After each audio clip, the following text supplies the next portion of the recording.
Welcome in to another episode of my Dynasty Fantasy Football YouTube. Today I have my 5 takeaway series covering the last 2 days of free agency. As always, make sure to subscribe if you haven't. Let's go. So, one of the biggest fantasy relevant takeaways, news stories from free agency so far was that Evan Engram signed with the Broncos. It was a 2-year deal worth $23 million with $16.5 million guaranteed. It's a nice payday for Engram, especially since he turns 31 in September. Had an injury-riddled 2024. So let's take a closer look at that 2024. In 9 games, 47 catches, 465 yards, a touchdown, 64 targets, 5.2 catches, and 40.6 yards per game. He still averaged over 7 targets and 5 catches per game, but his performance was nowhere near the highs of 2023 when he had 6.7 catches and 56.6 yards a game. However, it's not like 2024 was an outlier for his career. Many other years in his career were similar kind of output to that. So he wasn't washed up or anything. And I do think he'll be a good addition to the real life Broncos at the market cost of tight ends. I think it was a pretty good value, especially considering what some wide receivers go for. But for fantasy, especially for Dynasty, I'd consider selling Engram. I have heard some crazy things that he's a top 5 redraft tight end, or his top 3 upside. He finished as the tight end 2 in 2023, and that was on the back of 143 targets. Even then, he was only tied for 4th in fantasy points per game, and he's never been close to the top 3 in any other year. So he's not a traditional tight end. He's not going to play a full snap share. We know that. The Broncos are going to use another tight end, a traditional tight end, to play some snaps. I do think the Broncos are going to add some sort of wide receiver to compete for targets. I don't think Evan Engram's getting 143 targets. So for me, I'd probably be looking to sell because he's 31. He's going to be 31. This is it. I mean, this is probably the last time that Evan Engram was going to be worth a lot. And, for me, I tend to move on from those types of players, especially coming off a rough season. If it starts off rough, you're not going to be able to sell Engram anymore.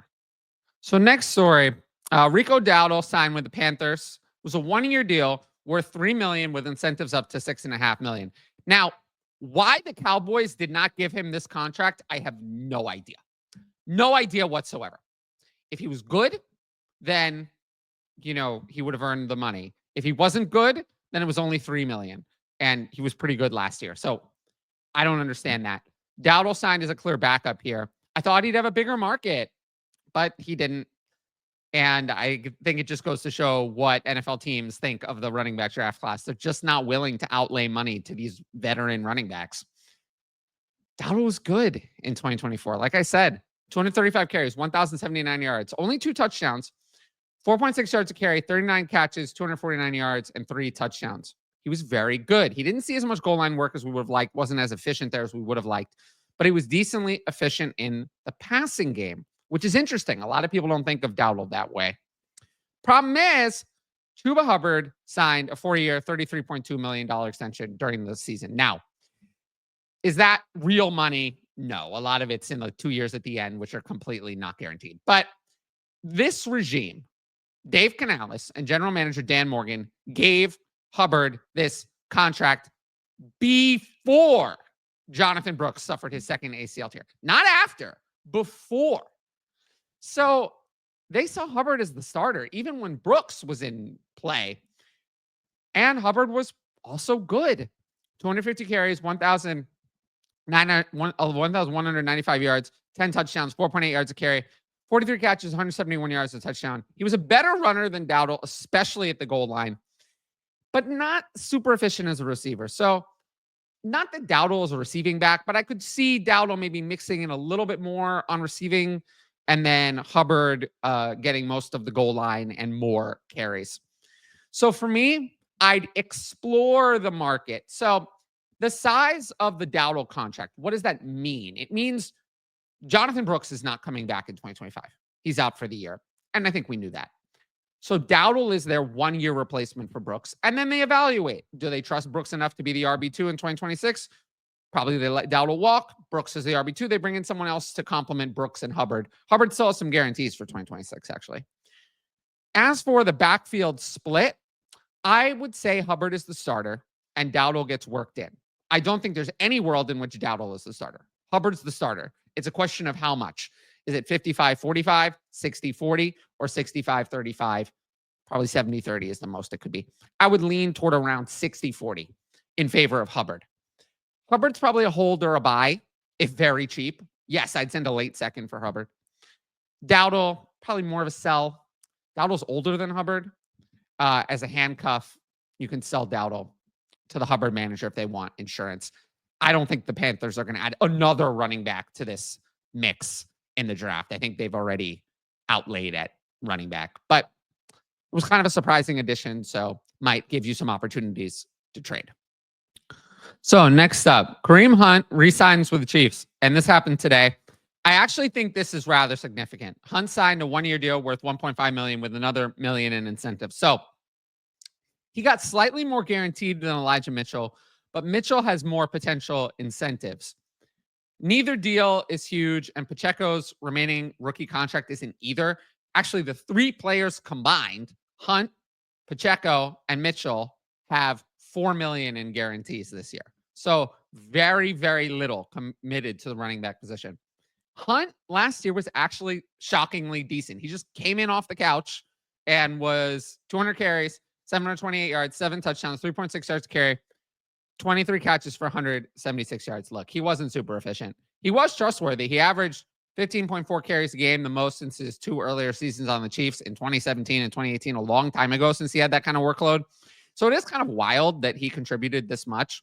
Now, Hunt was a one-year deal. Mitchell was a one-year deal. Pacheco's in the last year of his rookie contract this year. So all 3 Chiefs running backs are free agents after 2025. They could add a running back in the NFL draft. I'm not sure what the plan is here. It does feel a little bit weird. Pacheco, he is kind of what he is. And then the injury kind of limiting him. Mitchell has some upside. More upside than Samaje Perine offered is the RB3, who's Perine signed with Bengals. And Hunt, the backfield now kind of lacks a traditional pass catcher. Hunt is not that anymore. Mitchell never was. And Pacheco is okay, I guess, in that role. So it does kind of feel like one of these 3 players doesn't belong. And I'm a little confused as to what their approach is. We're going to have to see. For me, though, it's just to continue fading, selling, eliminating Isiah Pacheco from my life. Some might say, I've seen this on that X app, X, whatever you want to call it, Twitter, that the Hunt signing is good for Isiah Pacheco because it means that the Chiefs won't add a running back in the NFL draft. Well, I see 2 problems with that logic. Number one, the Chiefs could absolutely still add a running back in the NFL draft. They've committed $4 million to the running back position and have 0 commitments after this year.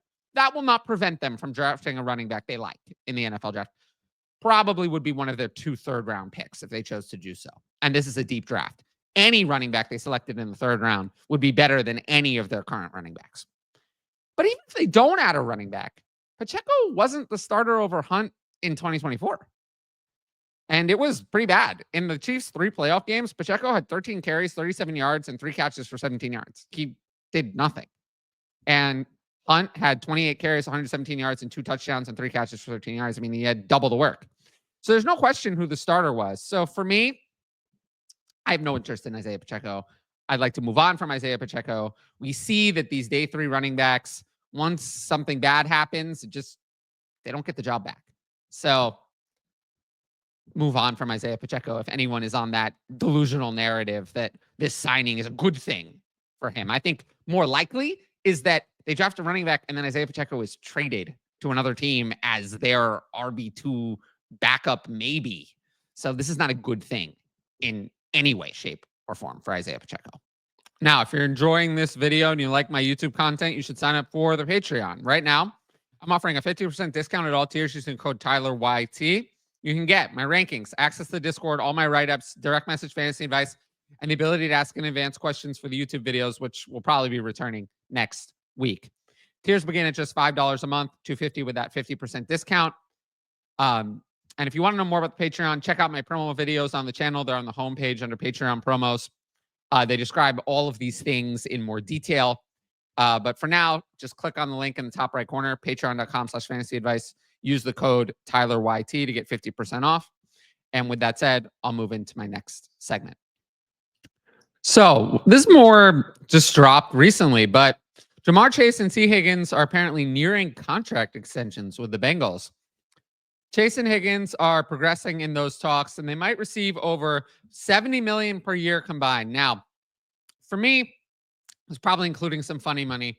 I do expect Chase to be a real deal, like real guarantees above $40 million. Higgins probably around 30, 31, but not with the same level of guarantees. So we're going to see what happens. I do think this gets done. I think this gets done soon, and they give Joe Burrow what he wants because they don't really have much of a choice. Now, in Dynasty, I mean, I love Chase. I love Higgins. I love Burrow. I don't really see anything actionable to do here. However, if and when Higgins does sign his deal, I'd consider at least exploring the sell market if there's a value bump in any way, or to do a buy low on another player who maybe is losing some perceived value or something along those lines. I'd consider exploring it, not because I dislike Higgins, but because I could get something I like better at a better value. But otherwise, I just wanted to talk about Chase and Higgins, and we'll move on. So at this point, 4:43 Eastern on Friday, we haven't gotten a lot of the big news. Now, if it comes while I'm still recording this video, I'll put it in as a special segment. But J.K. Dobbins, still no deal. Amari Cooper, still no deal. Stephon Diggs, still no deal. Aaron Rodgers, we're still waiting. Russell Wilson, we're still waiting. So I do suspect the Monday video will have a lot. But for now, I felt like the biggest signing of the rest is Miles Sanders to the Cowboys. A one-year deal. I have not found the terms of this deal. That's always bad. But considering the size or lack thereof of Javonte Williams' contract, it's a competition between these two. Sanders looked decent down the stretch in 2024. In 11 games, 55 carries, 205 yards, 2 touchdowns, 3.7 yards a carry, 24 catches, 148 yards, and a touchdown. But a lot of this came in the final game of the season where he had 17 carries, 66 yards, a touchdown, and 3 catches, 50 yards, and a touchdown in that game. So 2 touchdowns, 20 touches, 116 yards. That was kind of his audition to other teams, despite having missed 6 games before that with an ankle injury. It's interesting. The Cowboys and Panthers swapped running backs. Dowdle went to the Panthers. Sanders went to the Cowboys. I actually thought the Panthers would bring Sanders back on a restructured deal, but honestly, getting Dowdle for what they got him for was a better value. Now, what do we do? Okay, so I do think, are Javonte Williams and Miles Sanders good enough? No. I mean, this would be one of the worst backfields in the league as currently constructed. But do I think, I mean, Miles Sanders looked like a solid backup. Javonte Williams looked like a, somewhere between a 2 and a 1B. Would they have added this level of player if they expected to take a running back at 12? I don't think so. I don't think the Cowboys would have done that if they were going to take a running back in the first round, because if you take someone like Ashton Genty or Amari and Hampton at 12, you're expecting them to take 70% of the work or more, 80%. And Amari and Hampton is not Jahmyr Gibbs. Amari and Hampton, one of his biggest selling points is being a workhorse, not the super high efficiency of Gibbs where you compare him with someone else, still be worth it. So for me, I think that we're looking at the second or third round at this point. I'd, say it's about 50-50 between those two. I would be stunned if the Cowboys left day 2 without a running back. But now I would say it's 50-50, whereas before this signing, I was saying, it was first round was possible. Second round was most likely now 50-50 between second and third round. But you'll get a good running back in the third round of this class. Any running back they take in the third round of this class is better than the 2 that they have. But it's a good opportunity for Miles Sanders to have some sort of backup job. We'll see. I think it's a legitimate competition between Javonte and Sanders for who the backup is. I haven't anointed that as being Javonte 100% at all. Like I said in the last segment, I'm just going to cover the signings that I feel are relevant in any way Starting with Khalil Herbert signing with the Colts, a 1-year deal. Again, have not found the terms on said deal, which is usually bad. Herbert was solid for the first 3 years of his career. He averaged 121 carries per year and 4.9 yards a carry. He was a starter at times, a backup or a complement at other times. He always had juice. But unfortunately, he fell out of favor with the Bears in 2024 after they signed DeAndre Swift and Roschon Johnson then emerged as the backup. So, to me, Herbert is a clear upgrade over Trey Sermon, who the Colts have replaced, and Tyler Goodson, who is now their RB3 as the backup to Jonathan Taylor. But the Colts may still add a running back in the NFL draft. Herbert, like I said, replacing Sermon. Herbert didn't play much in 2024. He didn't really do anything on the Bears, and then he didn't really do anything when he was traded to the Bengals. I do think the Colts could look to add some sort of running back in the NFL draft. Would it be, it's not going to be the first round. Would it be round 3? Maybe. I think that's a little early. They still have 2 more years of Jonathan Taylor's contract. I think a round 4, round 5 running back to fill out the room with competition would make sense. So for now, Herbert is the backup, but I don't see Herbert as a clear backup. I see him as competing for the running back 2 role. And yeah, there's nothing really to do. Herbert's already rostered in every Dynasty league. Move doesn't prevent the Colts from doing anything in the NFL draft. There's not much you can actually do based on Khalil Herbert signing with the Colts. So next up, Alexander Mattison signs with the Dolphins. Dolphins moved on from Raheem Mostert and replaced him with Mattison, which is kind of interesting because they're 2 totally different players. Mattison signed a 1-year deal again. No amount that I could find. It was not announced immediately, which is bad. The fact that the Dolphins felt that they needed to sign a legitimate veteran who was not irrelevant last year is a bit scary for Jalen Wright. Obviously, Mattison is not relevant compared to Devon Achane. Devon Achane is the starter. Wright was not great as a rookie. He really wasn't. He never beat out Raheem Mostert. 68 carries, 249 yards, 3.7 yards a carry, 3 catches for 8 yards. Didn't show anything in the passing game. No rushing efficiency. We didn't see anything from Jalen Wright. It was not good. Luckily for Wright, he still has some hope because Mattison was even worse. 132 carries, 420 yards, 4 touchdowns, 3.2 yards a carry, and 36 catches, 294 yards and touchdown. He did get a decent workload, was involved as a receiver. He kind of, I don't know. I mean, Madison's kind of boring. So the offense looked a lot better with Sincere McCormick on the Raiders rather than Mattison. But there's this weird thing that has happened now for 2 teams. They seem to like Mattison. Teams like him, even though he's inefficient. So I can't rule out that Mattison is just going to be the backup because of reasons. Remember, running back touches are given, not earned. It's not like wide receivers. Targets are earned. Running back touches are given. So the team could just decide they like Mattison better and he'll be the backup. For me, I have no belief in Jalen Wright at all. If you get any second rounder, which I have seen throughout the offseason, maybe you can't do it now, but you can try. I'd move on from Wright. He fell to the 4th round in a bad running back class last year. There's nothing there. It's not a good prospect, not a good player. Looked terrible as a rookie. I have just no interest in Jalen Wright. So you can get anything for him, I'd move on, but I don't know if you can get anything for him. So next up, Mike Williams signed with the Chargers. 1-year deal worth up to $6 million. It's incentive laden, and it makes sense. Williams was injured and then bad in 2024, so obviously he's not going to get a lot of guarantees. He's going to compete with Quentin Johnson for an outside wide receiver role, but I will say Mike Williams has familiarity with Justin Herbert. I would not be surprised at all if Mike Williams ends up ahead of QJ. But those 2 are competing. I expect the Chargers to add another wide receiver. There was some talk about Keenan Allen. We're going to see, but it's not just going to be Ladd McConkey, Mike Williams, Quentin Johnson. They're going to replace Josh Palmer with somebody. They're going to need another guy. So I expect that wide receiver to be ahead of Mike Williams and QJ, but behind McConkey, somewhere in that middle area. Now, for me, I would look to move on from QJ if you can. I just remember that Jim Harbaugh and GM Joe Hortez did not draft QJ. They inherited him. I'd take anything for him. I think the Chargers don't even trust QJ to be anything at outside wide receiver. So if they trusted him I don't think they'd be bringing in more replacements now. We're talking about Keenan Allen coming in. We're still talking about drafting wide receiver. We're talking about adding a tight end, another tight end. Maybe they go to more 12 personnel.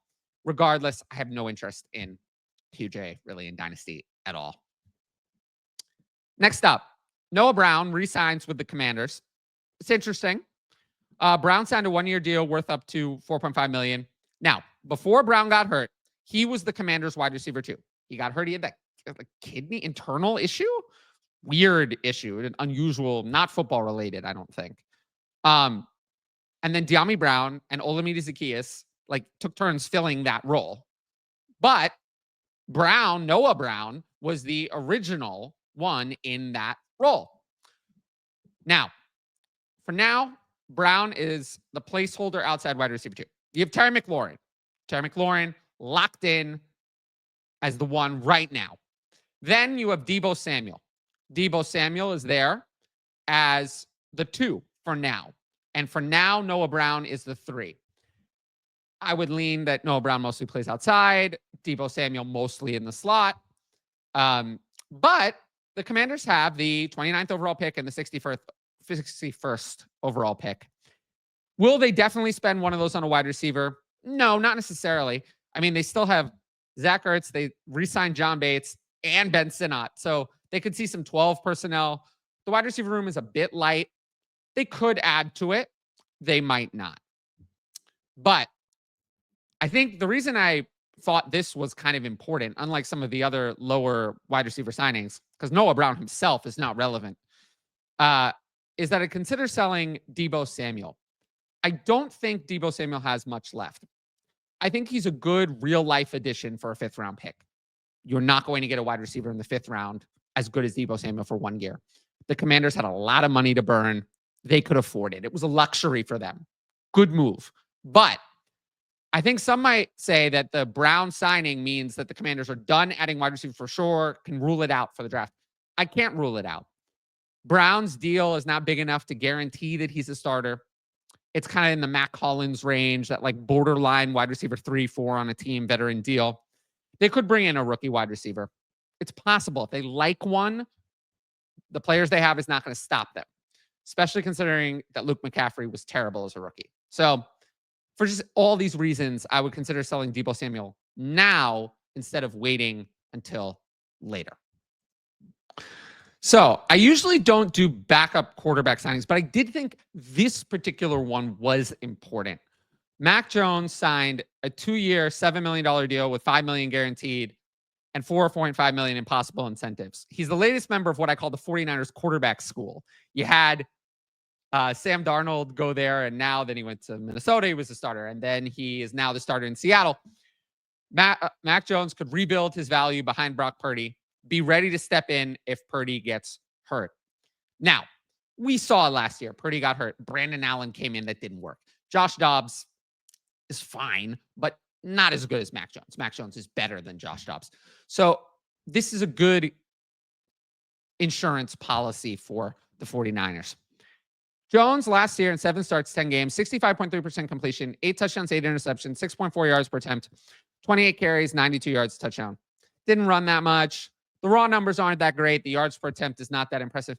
But I will say, Brian Thomas Jr. was unlocked under Mac Jones, not Trevor Lawrence. All of BTJ's really big games, big performances were with Mac Jones. So I did like a lot of what I saw from Mac Jones. I did watch, some of those games. I saw better than what these numbers are saying for Mac Jones. I do think he's a really good backup. I think it's a good signing. But I would look into the Brock Purdy buying market. We are going to hear things. I guarantee you, I've already seen it. We're going to hear Mac Jones is better than Brock Purdy. He's not. We're even close. I mean, Brock Purdy's yards per attempt is in the 8s, 9s sometimes. Mac Jones has been nowhere near that. Mac Jones is reckless with taking care of the ball, a lot of turnovers. It's not really a lot of upside to make up for those turnovers. Purdy is going to get a massive extension. People are saying he's not. Some people are saying, oh, well, you should just go forward with Mac Jones. There's a great time to buy in on Brock Purdy at a lower cost. So I would absolutely look to do that in Superflex. This Mac Jones signing does not concern me at all. It's a great real-life move for the 49ers. I think we have to think about that. These teams are running real-life operations. They got a good value on Mac Jones as a backup. Does it mean that they don't want Brock Purdy as their starter? No. So I would look into buying him in Superflex or drafting him in startups at a good cost. So next up, Raheem Mostert signed with the Raiders. It was a decent deal, 1-year deal worth $2.1 million. It's not bad compensation for a veteran, but we're far away from the 2023 breakout at 31 version of Raheem Mostert. He averaged, as we kind of talked about, he wasn't good. 3.3 carries on 85, 3.3 yards per carry on 85 carries in 2024. He just wasn't good. He looked old. There were injuries. It didn't look good. This feels more like a veteran addition. The Raiders, I think, will add a big name running back in the NFL draft. Right now, they have Sincere McCormick, Mostert, and Zamir White, who they've offered up in trade. Zamir White is not a part of their plans. So Sincere McCormick and Mostert are competing for the backup job. I liked what I saw from Sincere McCormick. I would say for now, Sincere McCormick is ahead, and then Mostert is behind. But the starter is coming from the NFL draft. I would not be the least bit shocked. This is Pete Carroll. If they take Ashton Genty at 6, that is what I expect. That would be my prediction. They don't have anything to worry about there's no team ahead of them who is taking a running back. If they want him at 6, they'll get him at 6. They don't have to worry about it. So if that is their plan, and I think that is their plan, they can plan for it. So for me, that's what I'm leaning toward. If not, maybe they take one in the second round, but I'm still thinking they take a running back in the first round. And considering it's Pete Carroll, I don't mind this spot for running back at all. So for now, the last piece of news, unless something drops in the next few minutes, A.J. Dillon signed with the Eagles. 1-year deal. I didn't see the terms, which is, again, always bad. Dillon will provide competition for Will Shipley for the RB2 role behind Saquon Barkley. The Eagles extended Barkley, big deal. They let Kenneth Gainwell walk, sign with the Steelers. So they need a veteran running back. The Eagles are a rare team. I can rule out them spending a day 2 pick on running back. If Saquon Barkley goes down, they're changing their whole offense, not replacing Saquon Barkley with another running back. They have 4 5th-rounders. They could add a day 3 running back to compete, which is what I think they would do. I don't think Dillon's even guaranteed to make the team. For now, I'd have Shipley as the favorite to be the RB2. As the coaching staff liked him last year, I think. I liked a little bit of what I saw. There wasn't much, but we did see a little bit of run from him. If you have to add Dillon in the deepest dynasty leagues, you can. He's not a must-add. In super deep leagues, you could do worse than a running back on a good offense with an outside shot of winning a team's RB2 job. But I'm not interested in A.J. Dillon really otherwise outside of very, very deep leagues. So there hasn't been any other news. So I'm just going to wrap up and I'll cover anything else on Monday. If you like the video, make sure to support the channel by subscribing. And don't forget to hit that notifications bell so you can be notified about all my exciting content as it drops. Of course, if you want my best fantasy football advice, it's available on the Patreon. Dynasty content year-round. And I'm covering all the free agency news as it happens in the Patreon. No having to wait for the video like you have to do on here. Get a 50% discount at all tiers using the code TylerYT. And you can get that by clicking in the top right corner. Again, patreon.com/fantasyadvice.